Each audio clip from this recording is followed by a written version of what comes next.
So welcome everybody to today's Thursday talk on the Digital Peacebuilders Guide. We're really excited to have Julie Hawke from Build Up with us today. I'm Xander Willoughby. I'm excited to be your host today. Julie, I'll give you the floor. Thanks for joining us today. Perfect. Thank you, Xander. And hello, everybody. I am excited to share about the Digital Peacebuilders Guide. Just a quick intro to what we mean by digital peacebuilding as we're discussing the Digital Peacebuilders Guide. Is that we understand digital peacebuilding to be two areas. One is understanding and responding to how conflict is manifesting in the digital space.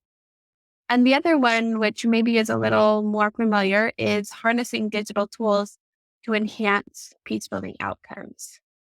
What we're really interested in with this guide, though, is what you mean by digital peacebuilding.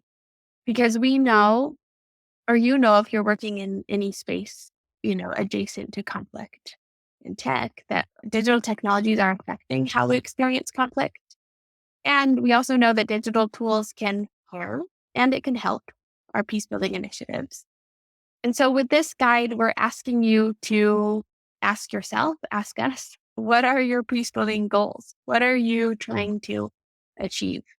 There's a threat in digital peacebuilding to enter a room with tools and get really excited about the tools.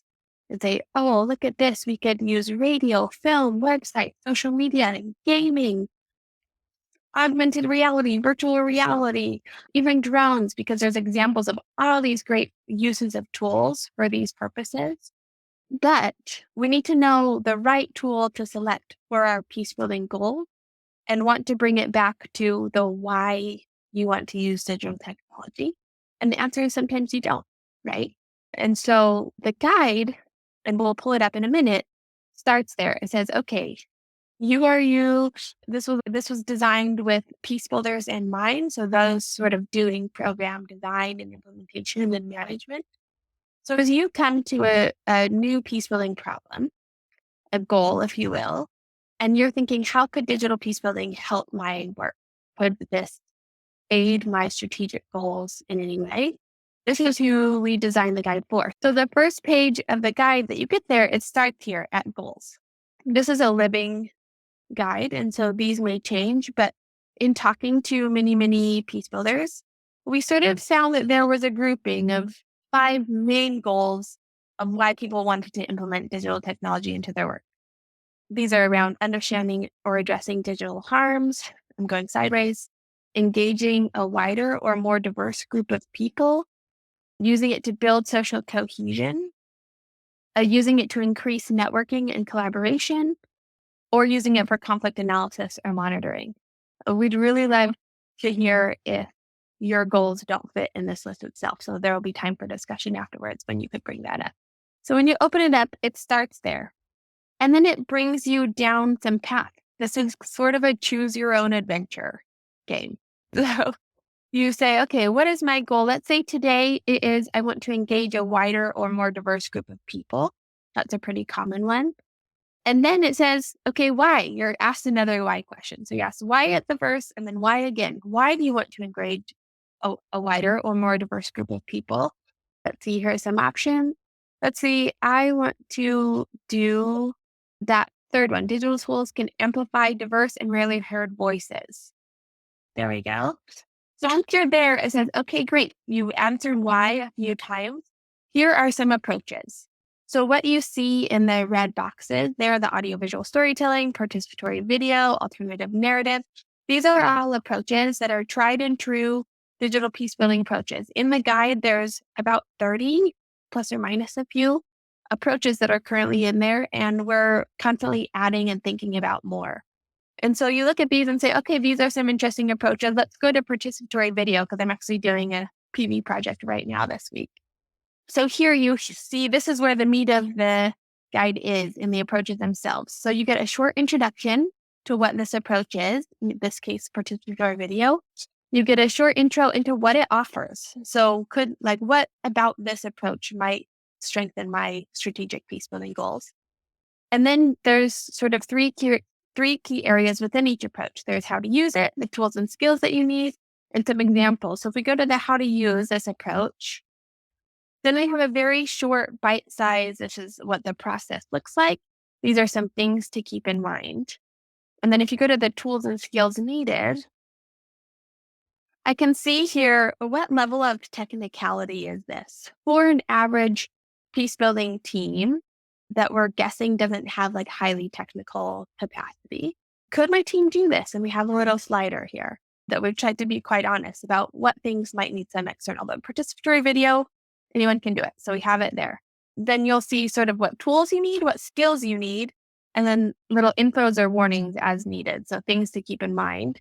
And then if you want to go to examples and additional resources, then you're going to see it in use. So there's a couple of case studies that are usually more in depth, and then links out to other examples, and then links to further resources, whether it's courses, manuals, etc. And then you have a prompt for sharing additional examples or resources, etc. that then you can use.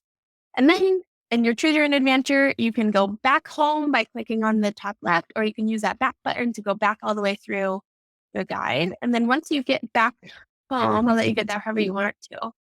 If you're coming back later and you said, okay, I went through a couple of paths and I want to come back to a specific tool, but you don't want to go through all the steps again, you can go to the menu, which is if you, click that explore button there, and you can look by a full list of approaches, or you can look by tool. So you're like, I kind of remember that it was about video. So let's check out that one. So if you want to go back by approach, there you go. And then you click participatory video, you can get right back there. The other way is to use the search function, which is in the top right.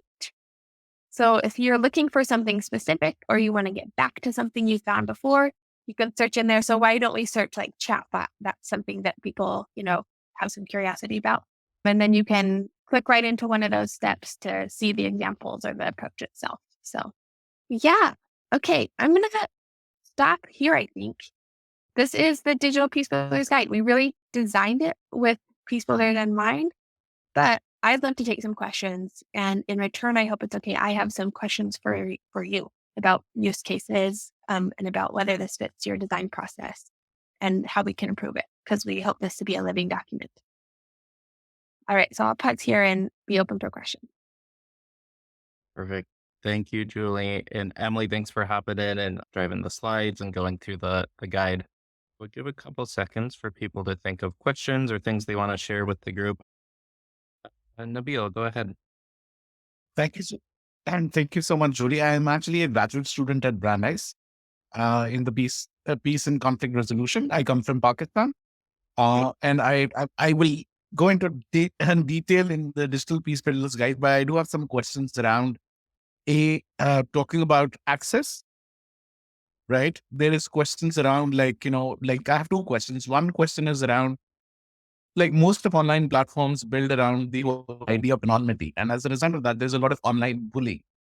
So how do you sort of match the needs of being in terms of security in what allowing people a voice at one point in time, but also not allowing the anonymity in a lot of online platforms that allow people to be able to say a lot of those things that they wouldn't say otherwise if they knew that it could be tagged to them. So that's my first question. And the second question is around access. And in access, for example, I've been thinking about the use of something like drones, right? Drone cameras to increase access to people. But in the tribal areas of our country, drones have not had a very positive image or impact. So how do you work with some of these concerns with communities around, what they would think about certain things drones have a very negative impact because they've been drone strikes in those areas done by foreign forces. So that's why I'm just a little concerned as to how do you increase access in a way that's also empowering for the community as well. Thank you. Yeah. Nabil, those are both really great questions that get really at the heart of digital peace building. I'm going to do one overarching and then I'll talk about both. So we find that it's very important to use sort of a best practice in tech design, but it hasn't necessarily been fully adopted into peace building yet. But it's an approach called Human-Centered Design. And it's essentially keeping your end user of your mind, but in this case, the people that you're working with, as the key sort of designer and participant and focus in the design process. And so this a little bit gets at each of these. So towards the anonymity question, it's your prerogative to design this space, the online space in this case, in the way that you would find most conducive to dialogue. And there's reasons for going in multiple directions. So there's this one platform that I have in mind that is designed for LGBTQ people in the Middle East. It's an Arabic-centered platform. And in this case, they keep anonymity as like a defining feature. So everyone is anonymous essentially, unless they want to, reveal themselves privately in these conversations. So anonymity is the default for security reasons. But then they have all of these other codes of conduct that enable that to still be a really fruitful place. For example, they've implemented upvoting. They have really strong moderation and practices. So they paired anonymity with these other features that keep it safe and productive. In other situations, like for example, Facebook groups where I've seen, dialogue programs be designed to happen around Facebook groups or WhatsApp groups or sort of any of these like social media platforms that are pre-existing already. In this case, I've just seen really strong ground rules against anonymity for that very purpose, because maybe they don't have the same sort of design access to influence the platform itself. And so they, have just said in this space, like we all have to, show who we are. So there's not one right answer, I guess is what I'm saying. It really depends on who you're working with and what would make that the most safe, productive space. But it's a really great question to be thinking through, and one that if you do have access to the participants that you have in mind, you should also involve them in asking that question around what reasons they might want to be anonymous, or what reasons they wouldn't want, anonymity to be a part of their program that they are within. Because sometimes there are really good, great reasons, state security, social implications of revealing themselves, etc. So yeah, and towards the other one about access, that same sort of human-centered design model stands. So I think that was a really great sort of recognition that maybe you shouldn't come in with drones to a community that has a really bad history of drones, unless you have really strong relationships and in a design process with participants, they want to reshift that power around drone ownership. For example, if they want to use it towards gathering information and data to advocate for more humanitarian aid to their community or something like that, then there could be a reason made for it. But I think at the base level, that human-centered design process allows you to say, okay, what do we have access to, or what is in our realm of resources? If it's a low connectivity environment, then we probably shouldn't be building a new app. We should probably just be using, WhatsApp or other things that can be really low bandwidth friendly. And so just keeping that top of mind at the base level, people have to be able to access whatever tool you're building. And so to try not to, design over that capability. But great questions, Nabil. Yeah, thank you, Nabil. Those are really good questions. Amy, I'm going to hand you the floor. Great. Thank you so much for this conversation, Julie. Really excited to see this guide and to comb through the tools and approaches. I was curious because I really appreciated how you had in the flow that consideration about, do you feel like you have the resources and capacity on your own team versus needing to reach outside for help? Because there's so many amazing consultants and third parties in this space who can be vendors of some of these solutions. So I was curious to hear from you how deep the guide will go in terms of referring folks to specific consultants and vendors for services, and just kind of your thought process in terms of how deep you're going to get into some of the market research in terms of recommending specific ones, or maybe just some top lines, things to consider when you're evaluating different consultants and third parties. Thanks so much. Amy, that's a really great question. The short answer is not deep at all. Doesn't even dig through the surface. For various reasons, these vendors are sort of constantly changing or changing their focus areas, and just our own sort of bias of, the designer's bias of the guide, if you will, of not wanting to recommend others when so many, others would exist that we maybe don't know about. And so what we do there is kind of talk about the type of teams that you would want to look out for, or in this case, even the type of platforms. And then sort of leave it up to your research. And we also note really specifically the skills needed. And so that could also hopefully, aid in your search. So if you're looking, specifically for a data science collaborator, that's like a really broad field and really like broad experts in that field. And so if we're looking at topic modeling or narrative analysis, then we've noted those skills in there so that when you're having those conversations, you can say like, this is what we need. Do you do this thing? But there is sort of a questions like capability there in the guide that if you're stuck and you can't find someone or you want a recommendation, then you should use that. And if we have recommendations, we'd be happy to share. Great. Thank you so much. I look forward to digging in more. Awesome. Thanks, Amy. Thanks, Amy. Also going to add in a quick ConnexUs plug. Yes. Thanks, Xander. Yeah. Long as back and forth on how much to do this in these Thursday talks. But if you, let's say your work is featured in the guide or you do similar work, we have a crowdsourced jobs page on ConnexUs that if you're hiring or if you're offering services, things like that, feel free to post those there. And then as we can integrate them into the guide. Heading over to Colonel. Colonel says, I'm trying to address conflicts among youth and young adults that originate and escalate on social media platforms that result in violence offline. How would you suggest using the Digital Peacebuilders Guide to help with that? Yeah. It's not great that that's happening. That's a great question because it's a really common one. So there is a specific goal area around that and some approaches within. So I don't know even if we'd want to pull it up and show, but there are a few tried and true approaches, and we'd love to take in any more. So if we want to build cohesion and decrease polarization using digital means, and that's a goal. And then let's see, specifically, looks like we were bringing conflict groups together. Should we try that one?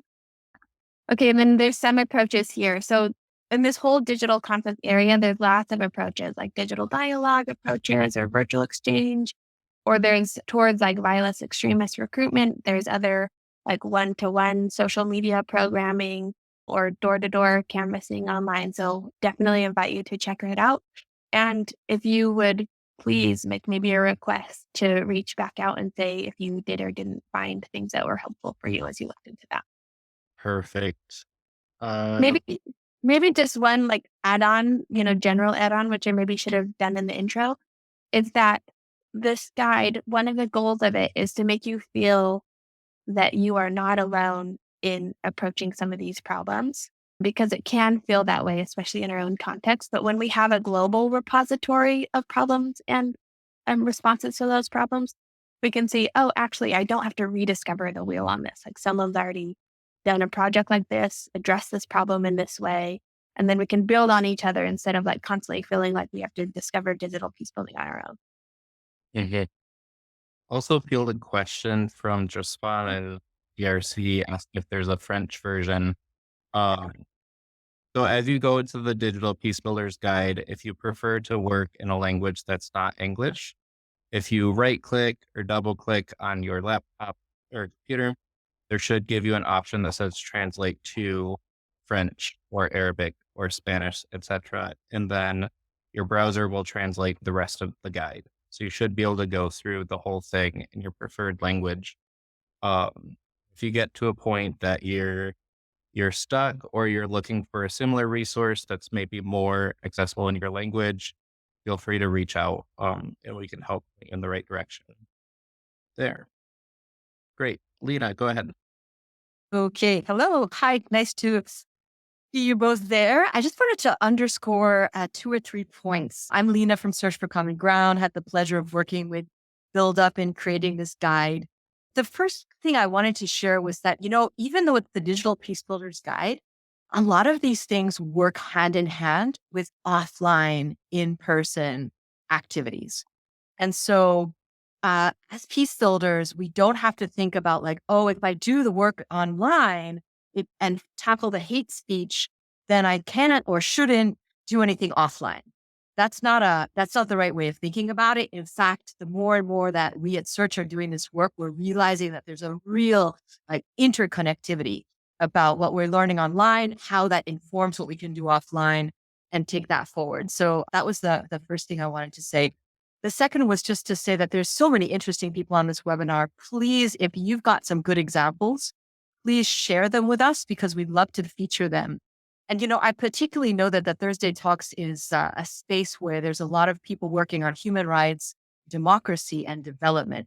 And in these spaces, the tech for good examples are vast. And many of them can be, with a slight adaptation, can be applied to some of these challenges around inclusion, participation, agency, etc. So I just wanted to really reinforce that. And then again, for our Francophones and others, the translation is automatic, but it is good enough. And if you also have videos that are in another language, we'll take them. We'll figure out how to make them available in all the other languages. So thanks everybody for joining. Really appreciate it. Thank you, Lena. Yeah, I was going to say, yeah, you can take it now, and then we'll share this again at the end of the presentation for an invite to feature your work in the guide. Perfect. Erica, I'll hand you the floor if you're there. Hi, thanks. This actually relates to my colleague Amy's question, I think, about, a kind of additional services or capabilities that might be needed to use some of these technologies. One of the things that I've observed in, working with different programs over the years is that sometimes our statistics get a little sloppy. And a lot of folks kind of think, well, I'm an M&E person, or like I've been doing this for a long time, or whatever the case may be. I can, essentially act as the data analyst or as the quantitative specialist or something.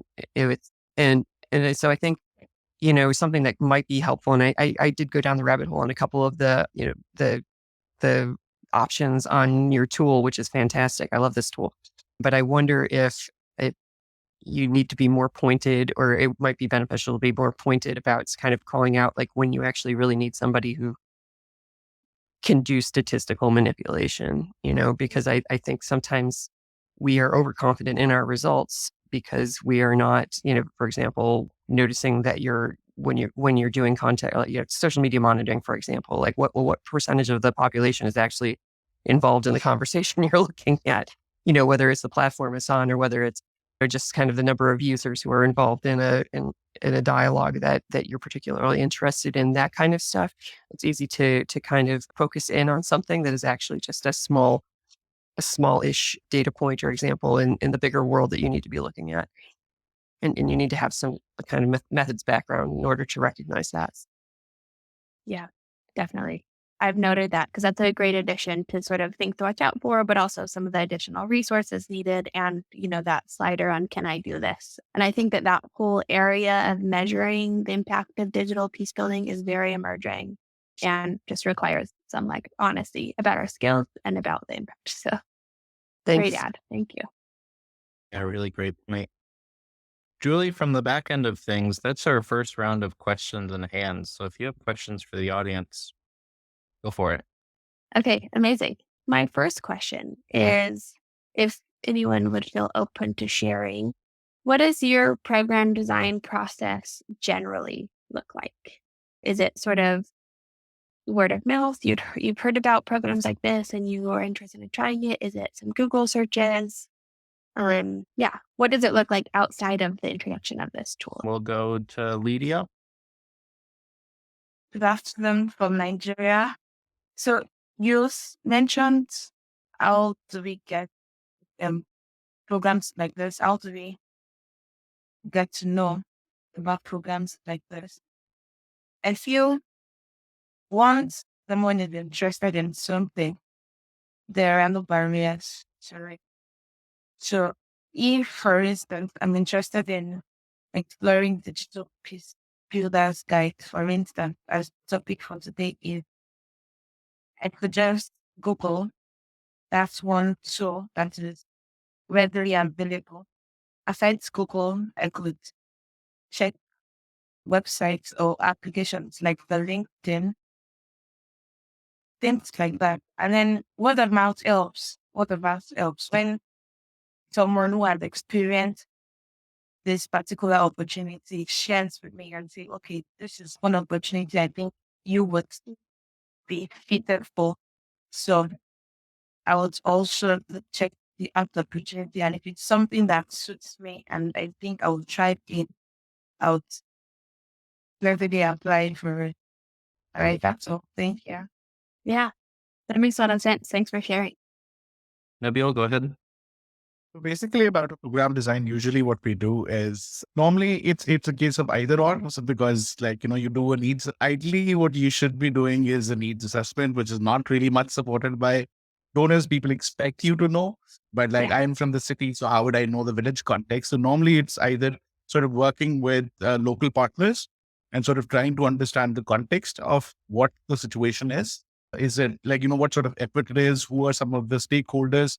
Trying to do an understanding of the mapping of, what are the community partners, and then coming up with some idea of what you want to do, sort of pitch to the donor in case that's a donor driven thing, which is most of the case in peace building work. And then, accordingly, sort of have a framework, do a theory of change, and then sort of with the community, keep on improving. Because I don't think so that, it's always a work in progress. Whatever you originally plan and how the program progresses over a period of time, you have to have a program improvement, uh, part to it, because that's how the community or the needs also over a period of time change. What you originally intended to be your target participants may not end up being your target participants, or you may have access issues. So that's how we focus. Yeah, that's great. That also makes a lot of sense. And heard on the needs assessment. One sort of strategic value add of, adding a technology component, and that it seems that it's a little more accepted to say, as a part of the human-centered design process, we have to have design consultations before, and that helps sometimes get at that needs analysis. So yeah, just hopefully that could be supportive.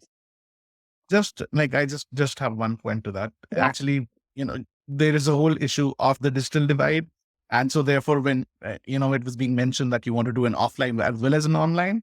So in case that there's lack of access or lack of connectivity, then you really have to be, sort of innovative in how you reach out to the audience. There are people who've done radio programs as a way of or having a USP so that, you could go in areas where you don't go. But then it's very much about being quite innovative in how you do this. But digital divide is a constant concern in areas, and we don't want to push something that you don't have this, the have-nots and haves. We don't want to create that sort of difference. So I guess that's also very. Yeah. You don't want to reinforce this digital divide. Yeah. And that just brings up a great point, I think, Nabil, too, of probably the most common question that we as an organization get is okay, that's digital peace building is great, but how do you do it in XYZ, of low connected environments? And I think just, an invite, if that's a concern of others on the call too, you'll find many of the examples that are shared as case studies are in low connectivity environments. So it's very possible, but it's just using the tools that are available there and introducing new when it's appropriate.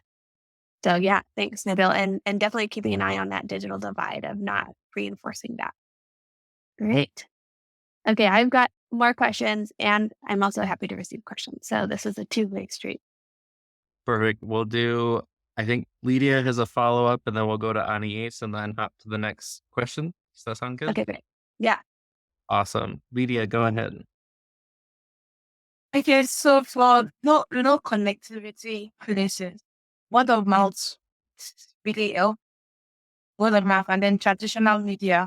You look at the media used in that community. How do they get their information across? For instance, in Africa, particularly in Nigeria, where we are in the villages, we have the town carriers, town criers. Yes, that's the town criers go if there was information being passed across people in the remote places and information coming from Barista to the state government, but still hasn't gotten to the people. The town criers do their part and go around the communities announcing this program for them. So traditional media, you look at the traditional media of that community, then try as much as possible to adapt to the media used that community to pass your information across. Thank you. Yeah, that's amazing. Yeah. I love the idea of a town crier, being integrated into a process like this. And just the broader note, you have to do an information assessment and see where people are getting. And then not for, if your program is information based, like you're awareness raising or you're doing a campaign or something, then, that might be your primary question. But also to be asking about participation. Where do people not only get information, but where do people participate in social dialogue, or where would they like to? And in low connectivity environments, we've seen people using WhatsApp for consultations or dialogue. And we've seen iPads installed on public buses where people could participate in budgeting, with a game that was like, there. Participatory video, that just requires basic phones or equipment. So there's lots of things that are available to do there for participation as well as information sharing. Awesome. Anais, go ahead and then we go to the next question. Thanks, Andrea and Julia. One thing I've seen work well is for people to be able to, see how one particular tool works. So that's something I really like about the guides. Like sometimes you have those little videos and you actually again see what a tool or a platform, what does it look like in practice and how it's applied. So that's something I've really appreciated about the guide, because I think sometimes it's a little bit outside of the comfort zone of some of the peace builders who have used other kind of tools for years. So I think that is something I've really seen help. And I think the second part, which I think, as you said, Julie, we're still struggling with, and I would love to see more of as people are experimenting with the tools, is like, what is the change that happened at the end? I think that's sometimes the piece where it also helps us as designer to convince, all of the different stakeholders to go for a specific tool or approach to fit the need that we saw at the beginning. So that's something I hope we can also continue to kind of add to the guide or the conversation. How do we show so that this tool really helps solve the problem that we had at the beginning and kind of close that loop? Yeah. Yeah, absolutely. Yeah, that's great. For a moment, we toyed on, do we have like whole evaluation guidelines in? And we ended up not. We ended up just pointing to Search's framework for impact and measurement. But I think that's really important to think about closing that loop, because we talk about identifying a tool based on its strategic use for your peace building goal. And so we have to be able at the end say, okay, did it do that? Right? If we were looking for more people, did it provide us more people? If we were looking for increased discussion, did it do that? Yeah, that's a great point. There? If not, I can have a turn. Let's go to Syra. Thank you so much for the presentation, for introducing everyone to this guide. I am curious to know, I haven't looked at the guide in depth yet, so I apologize if this is already answered, but I'm curious how trust in technology is addressed, in particular thinking about data security or evolving technology. As you said, you'll be updating, but I think that in previous research, at least I've been involved with, it's been really interesting to see in beyond just building also the trust in existing systems, and why should the shift to these with the learning.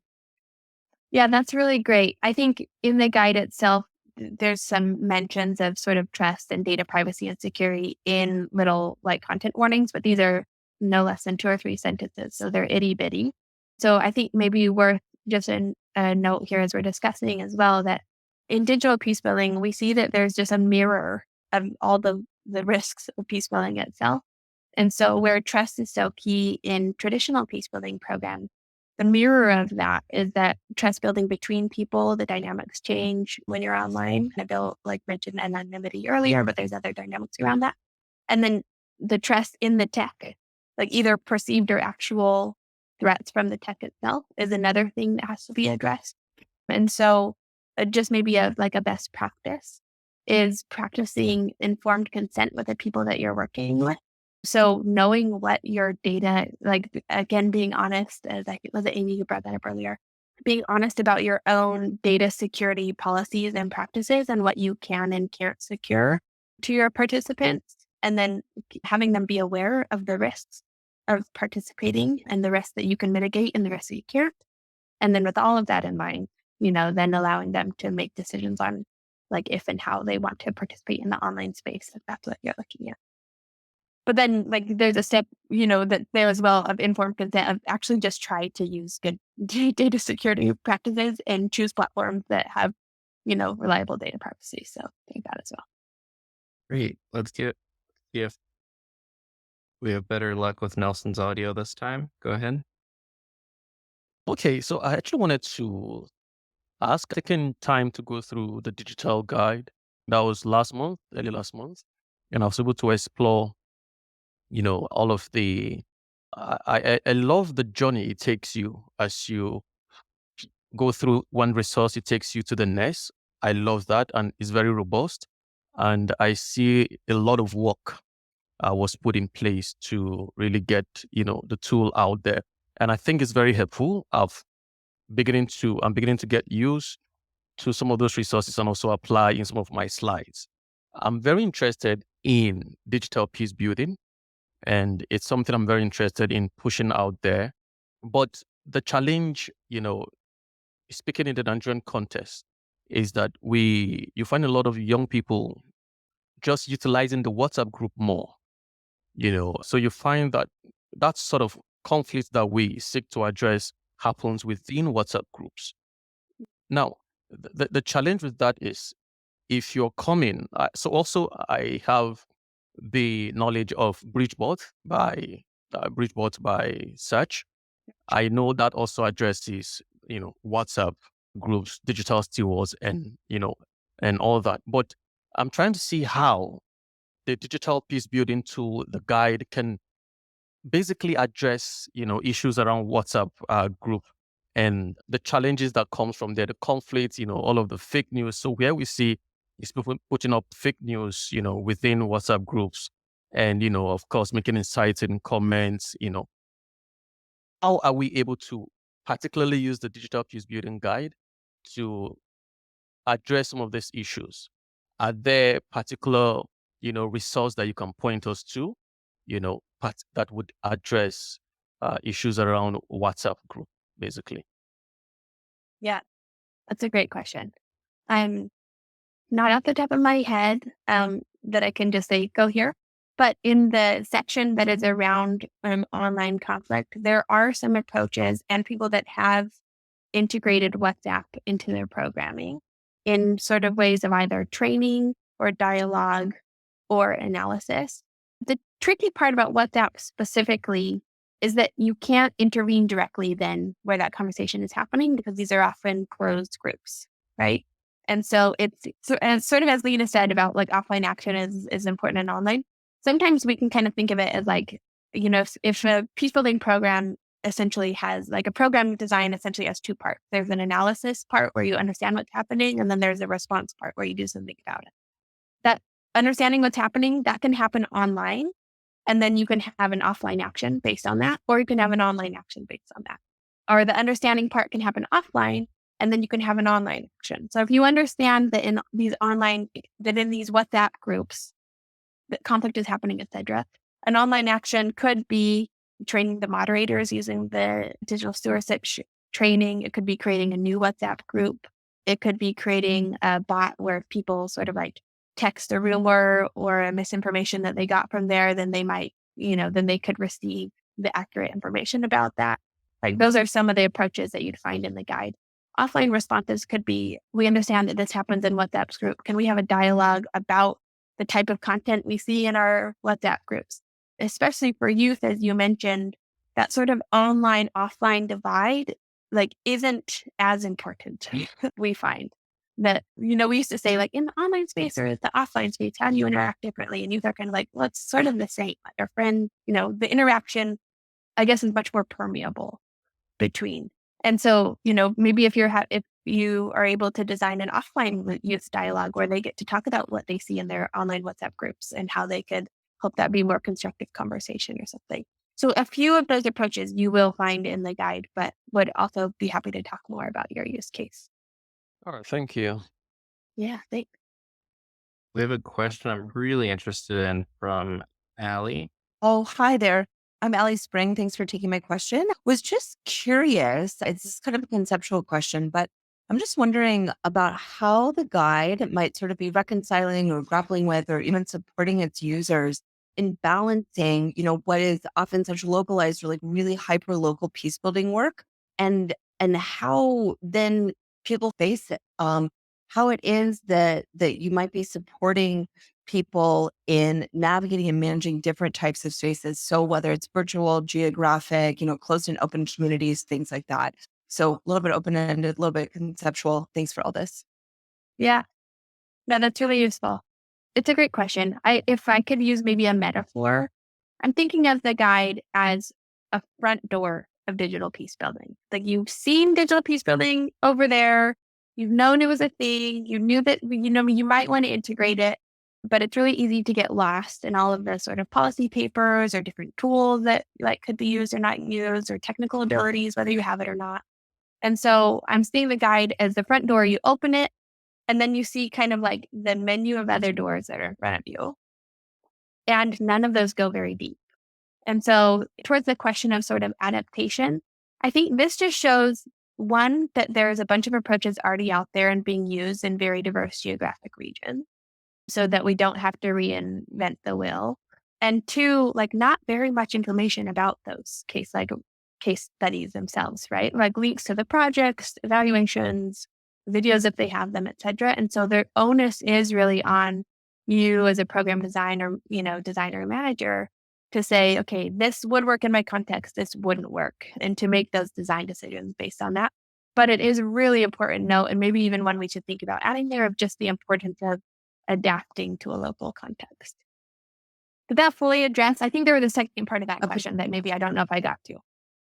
Oh, no, I appreciate your insights. Thank you. I'll let other people go. Okay, thanks. That was the last question we have in the list. So Julie, I'll leave it to you if you want to. Okay. Yeah, I go have ahead. I have one final question and then one invitation/plea. So we have about 30-ish approaches in there now. That is not exhaustive. We know that you're doing other cool things that should be featured, and we would love to feature them. So this is an invite and a plea to, if you're interested in, to submit your work so that it can be featured. And maybe just a soapbox about the value of being able to see, have a global database of peace building practice. Because sometimes we can get really good at describing the problem about how all of the ways that online spaces and digital technology is affecting conflict. But we need resources to help us be creative about responding to those problems. And it really helps to see how others are doing it. So this is them. Please input your work. We'd love to hear it. And then my question, which maybe could come in the chat, Xander, is if you could have just a magic wand, what would you add to or change about the guide to help it feel like it was designed for you? Is that a different language? Is it different tools? Is it, not only language of like English, French? I don't mean that. I mean, are you talking about democratization when we're saying peace building? Or are you talking about bridge building when we're saying peace building? So is there a magic wand that you could do that would help it feel like it was designed for you and the people you work with? If you could, please put that in the chat. And also for those of you who might be joining from a phone, we'll share out the link in the follow-up email to feature your work in the Digital Peace Builders Guide. While people are thinking and hopefully writing, I'd like to do a little plug. We host an annual digital peace building conference called Build Peace. This year it will be in Nairobi from December 1 to 3. You can find out more about the conference at howtobuildpeace.org. The conference is practitioner oriented. And so essentially over the 2-3 days, you hear from and attend workshops and art installations and short talks about really global digital peace building practice. So if this is something that's kind of piqued your interest or you feel like you have a real taste for this, you can go in sort of real in depth at the Build Peace conference. So their little plug. And this year is our 10th. That's the 10th anniversary of the conference. So it's going to be extra special. So we do hope that you can attend. All right, Xander, go ahead. Perfect. I'll let Lydia say hers and then I'll read out the ones from the chat. I thank you so much for the presentation and thank you for thank you to every contributor and every contribution. I joined the meeting late, so I did not get to see the framework that is being spoken about. If that could be shared later after the meeting as a meal, I would appreciate that. Thank you. Great. We'll definitely send that out. Pulling from the chat, seeing opportunities or recommendations for schools, universities, whether that's counselors, media literacy teachers, etc., visuals in general, and then ways to sort of connect directly with organizations that are featured in the guide. Karen? Hi, it's Karen. Thank you so much. I've been following it. I mean, I attend every week and I'm really impressed by this digital. I love this topic here, especially taking into consideration that our organization works very, our work is around peace building and transitional justice. So having that digital, linking it to a digital tool as well, I think will be great. If possible, can you share a PDF version so that we could train our teams internally in terms of this is the toolkit for the digital peace building and these are some of the things that they can connect to the work that they do, because we do a lot of research in it, but we often do not link to the digital peace building. It's more in terms of actual programs, projects, around that. Yeah. Oh, yeah. Thank you so much. I think Xander's pulled up one more way to navigate. The guide itself has something over 150 pages in it. So I don't know if we can have that via PDF, but specific sections or how to get there or how to use the guide, like we can share these slides, for example, to have the link, all of those we can share afterward. Right. Thank you. Yeah. Great. Well, thank you so much, Julie, for joining us today, for running us through the guide and also doing this felt like a local call-in TV show. I really like this style. Yeah, that was great. Yeah. And thank you, Xander and ConnexUs, for hosting the guide there. And thanks to Search for Common Ground, who really brought the idea and drove some of that design. So thanks to Lena and the rest of the search team. So great. Thanks, everyone. Thanks, everyone. You can join us on September 7th for the next ConnexUs Thursday talk on how can we effectively use evidence in peacebuilding project design, which will be with CDA Collaborative Learning and with the U.S. Institute for Peace. So really excited to see you all there. And thanks again, Julie. Feel free to follow up with any questions or if you need Julie's email, any of that. Yeah. Great. See you all soon. Bye.